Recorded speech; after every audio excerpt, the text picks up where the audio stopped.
வணக்கம். இன்னைக்கு நம்ம ஆபீஸ்ல வேலை செய்யற இடத்துல அருமையான ஒரு கேண்டீன் வசதி இருக்கிறத நம்ம ரொம்ப சாதாரணமா எடுத்துக்கிறோம் இல்லையா? ஆனா இந்த அடிப்படை உரிமை நமக்கு எப்படி கிடைச்சதுன்னு எப்பதாவது யோசிச்சு பார்த்திருக்கீங்களா? எந்த ஒரு உரிமையும் நமக்கு ஈஸியா கிடைச்சிடலைங்க. இன்னைக்கு நாம பார்க்க போற இந்த வரலாற்று தொகுப்பு ஒரு காலத்துல இந்த உரிமைக்காக நடந்த ஒரு பிரம்மாண்டமான ரொம்பவே வித்தியாசமான போராட்டத்தை பத்தி தான். குறிப்பா ஒரு மிகச்சிறந்த தொழிற்சங்க தலைவரான வி.பி. சிந்தன் அவங்கள பத்தியும் அவர் முன்னெடுத்த காலித்தட்டு போராட்டத்தோட வியக்கத்தக்க வரலாற்றையும் தான் இன்னைக்கு நாம டீட்டெயிலா பார்க்க போறோம். வாங்க உள்ள போகலாம். இன்னைக்கு பெரிய பெரிய கார்ப்பரேட் ஆபீஸ்கள்ல விதவிதமான உணவுகளோட பிரம்மாண்டமான கேண்டீன்கள் இருக்கிறத நம்ம பார்க்கறோம். ஆனா கொஞ்சம் அப்படியே பின்னோக்கி 1966ஆம் வருஷம் மெட்ராஸ் அப்படின்னு அழைக்கப்பட்ட நம்ம சென்னைக்கு போவோம். கொளுத்துற வெயில்ல, கடும் டிராஃபிக்ல, அரசு பேருந்துகள்ல டிரைவராகவும் கண்டக்டராகவும் வேலை செய்யற தொழிலாளர்களை கொஞ்சம் கற்பனை பண்ணி பாருங்க. மணிக்கணக்குல வேலை, ரொம்ப கடினமான ஷிஃப்ட். ஆனா டயர்டா வேலை முடிச்சிட்டு நிம்மதியா உட்கார்ந்து சாப்பிட ஒரு இடம் கூட இல்ல அப்படிங்கிற அந்த கசப்பான உண்மைய உங்களால நம்ப முடியறதா? ஆமாங்க, அதுதான் அன்னைக்கு இருந்த நிலைமை.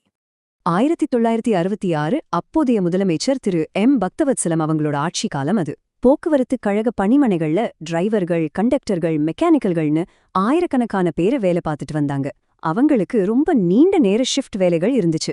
ஆனா அவங்க வேலை செய்யற இடத்துல ஒரு சின்ன கேண்டீன் வசதி கூட கிடையாது. பசியோட வேலை செய்யறது எவ்வளவு கொடுமையான விஷயம்னு உங்களுக்கே தெரியும். இந்த நிலைமைய மாத்தணும்னு தொழிலாளர்கள் எத்தனையோ முறை நிர்வாகத்துக்கு கேண்டீன் வசதி கேட்டு கோரிக்கைகளை வச்சாங்க. ஆனா நிர்வாகம் இந்த நியாயமான கோரிக்கைகளை கொஞ்சம் கூட காதுல வாங்காம தொடர்ந்து நிராகரிச்சுட்டே வந்தாங்க. சரி, நிர்வாகம் கேட்கல, அடுத்து என்ன பண்றது? இங்கேதான் ஒரு வன்முறையற்ற அமைதியான போராட்டம் எப்படி மாபெரும் வெற்றியை தேடிப்பறோம் அப்படிங்கறத நம்ம பார்க்க போறோம். நிர்வாகத்தோட இந்த அலட்சியத்தை கண்டிச்சு ஒரு பிரம்மாண்டமான பேரணிக்கு ஏற்பாடு செஞ்சாங்க. சென்னையோட மையப்பகுதியான அண்ணா சாலையில ஆயிரக்கணக்கான போக்குவரத்து தொழிலாளர்கள் ஒன்னா திரண்டாங்க.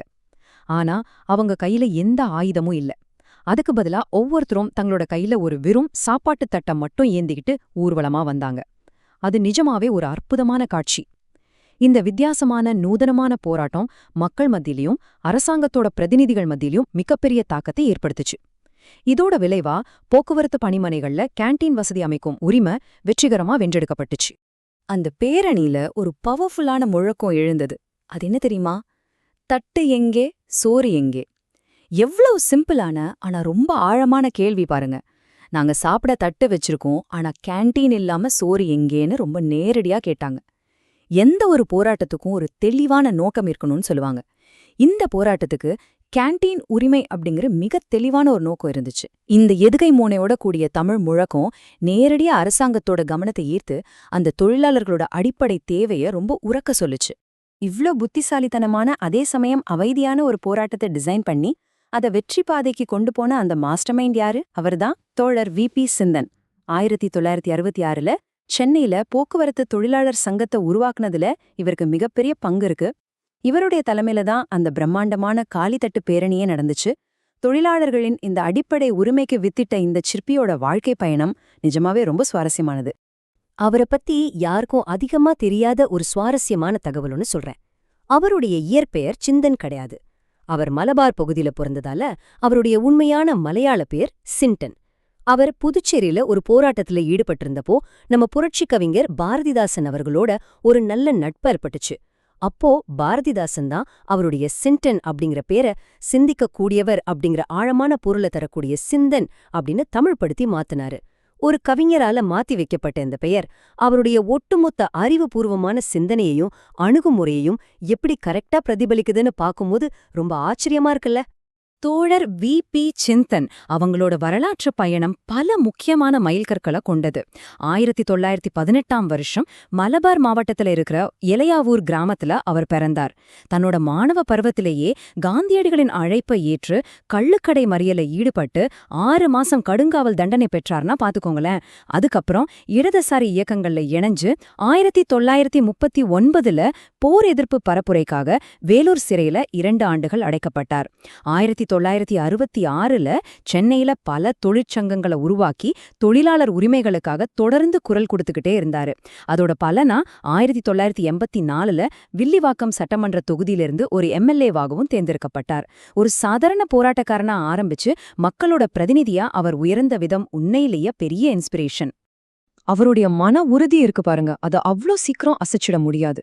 1948ல இந்திய கம்யூனிஸ்ட் கட்சி தடை செய்யப்பட்டப்போ இவர் சுமார் 3 வருஷம் சிறையில் அடைக்கப்பட்டார். அதைவிட கொடுமையான இன்னொரு சம்பவம் 1973 ஜூலை 18 அன்னைக்கு மூலக்கடையில நடந்துச்சு. அவர் மேல ஒரு கொடூரமான கொலைவெறி தாக்குதல் நடத்தப்பட்டது. ஆனா அதிலிருந்தும் மீண்டு வந்து மறுபடியும் அதே உத்வேகத்தோட தன்னோட போராட்டத்தை தொடர்ந்தார். கிட்டத்தட்ட 20 வருஷ காலம் சென்னை தொழிலாளி வர்க்கத்தோட ஒப்பற்ற தலைவரா அவர் இருந்தார். ஒரு தலைவரா அவர் எவ்வளவு உறுதியானவரா இருந்தாலும் தொழிலாளர்கள் கிட்ட அவர் பழகுற விதம் ரொம்பவே கனிவா இருக்கும். எந்த தொழிலாளிய பார்த்தாலும் அவங்கள பத்தியும் அவங்க குடும்பத்தை பத்தியும் அக்கறையோட விசாரிக்க அவர் எப்பவுமே தயங்கினதே இல்ல. அவர் எந்த அளவுக்கு ஒரு பவர்ஃபுல்லான தலைவரா இருந்தாரோ அந்த அளவுக்கு ரொம்ப ரொம்ப எளிமையானவராகவும் இருந்தார். ஒரு பக்கம் பல்லாயிரக்கணக்கான தொழிலாளர்களை வழிநடத்துற சக்தி வாய்ந்த தொழிற்சங்க தலைவர், இன்னொரு பக்கம் 1984ல தேர்ந்தெடுக்கப்பட்ட ஒரு எம்எல்ஏ. ஆனா அவரோட வாழ்க்கை முறை எப்படி இருந்துச்சு தெரியுமா? பல தொழிற்சங்கங்களோட தலைவரா இருந்த போதும் எந்த போக்குவரத்து தொழிலாளர்களோட முன்னேற்றத்துக்காக அவர் ராப்பகலா போராடினாரோ அதே அரசு பேருந்துகள்ல தான் அவர் எப்பவுமே பயணித்தார். நேர்மைனா இதுதாங்க நேர்மை. எந்த ஒரு சாதாரண மனுஷனும் அவரை ரொம்ப ஈஸியா அணுக முடியும், அவர்கிட்ட நேர்ல பேச முடியும். அந்த அளவுக்கு மக்கள் மேல ரொம்பவே நெருக்கமா இருந்தார். மக்களுக்காகவே வாழ்ந்த அவருடைய இறுதி பயணமும் அந்த தொழிலாளர் தினத்தோடையே முடிவடைஞ்சது ஒரு வருத்தமான விஷயம்தான். ரஷ்ய அரசோட அழைப்பின் பேரில மாஸ்கோல நடைபெற்ற மே தின அணிவகுப்பை பார்வையிடச் சென்ற அவர் 1987 மே 8 அன்னைக்கு ஸ்டாலின்கிராடுல மாரடைப்பால எதிர்பாராத விதமா மரணமடைஞ்சார். அவர் நம்மள விட்டு மறைந்தாலும் அவருடைய பெயர் சொல்லும் அளவுக்கு பல இளம் தலைவர்களை அவர் உருவாக்கிவிட்டு சென்றிருக்கார். தொழிலாளர்கள் ஒன்னா சேர்ந்தா வன்முறையே இல்லாம அமைதியான முறையில எந்த ஒரு கோரிக்கையும் வென்றெடுக்க முடியும் அப்படிங்கிற ஒரு மாபெரும் ஒற்றுமை மரபை அவர் நமக்காக விட்டு சென்றிருக்கார். அதனால நாளைக்கு நீங்க உங்க ஆபீஸ் கேண்டீன்ல உட்கார்ந்து உங்களுக்கு பிடிச்ச உணவை சாப்பிடும்போது 1966ல கொளுத்துற வெயில்ல அண்ணாச்சாலையில வெறும் காலி தட்டுகளை ஏந்தி பசியோட நடந்து சென்று நமக்காக இந்த உரிமையை வென்று கொடுத்த அந்த தொழிலாளர்களையும் அவங்கள முன்னின்று வழிநடத்திய தோழர் விபி சிந்தன் அவர்களையும் ஒரு நிமிஷம் நினைச்சு பாப்பீங்களா? வரலாற்றோட இந்த சின்ன நினைவூட்டல் நம்ம அடிப்படை உரிமைகளோட உண்மையான மதிப்பை புரிஞ்சுக்க நமக்கு நிச்சயம் உதவும்னு நான் நம்புறேன்.